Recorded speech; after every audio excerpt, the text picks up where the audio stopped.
Hey, what's up, Daily Hope family? My name's Al, and I'm your pal. And this Daily Hope's reading comes from Galatians chapter 5, verse 14, and it reads as such. It says, "For the entire law is fulfilled in keeping this one command: love your neighbor as yourself."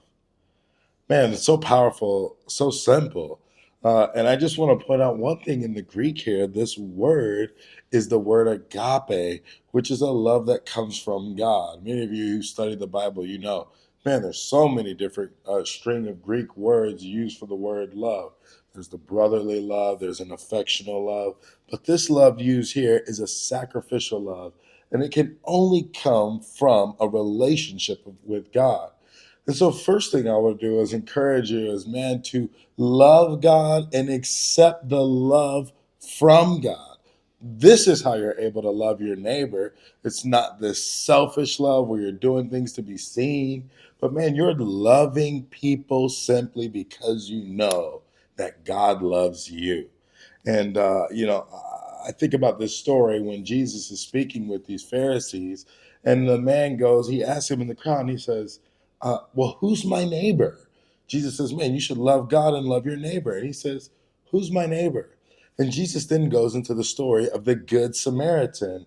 And I think it's so powerful because what the basis of the story ends up being is your neighbor is the closest person in proximity that you can show compassion to. So when you're driving and on the 5, God bless us, or the 15 or whatever, man, you got a lot of neighbors around you. How are you loving your neighbor, right?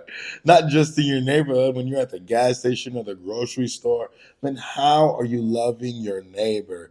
And really, this is an outpour of you understanding the love that God has shed abroad in your heart. And so, you know me, man, I always love to quote my boy, Charles Haddon Spurgeon. So I want to leave you with this. This is encouragement from Spurgeon. He says, loving your neighbor is not merely avoiding unkind words or harmful actions. It is a positive command that requires active kindness. I love this, and a heartfelt disposition. And it's coming from this place of understanding God loves you, therefore you love others. And so let's read it again so that it stays on our mind. I encourage us all, walk out this day, live out this day, understanding that God loves you and you must then love your neighbor. So again, here's the verse: for the entire law is fulfilled in keeping this one command: love your neighbor as yourself. God bless you, family, and we love you. Go love your neighbors.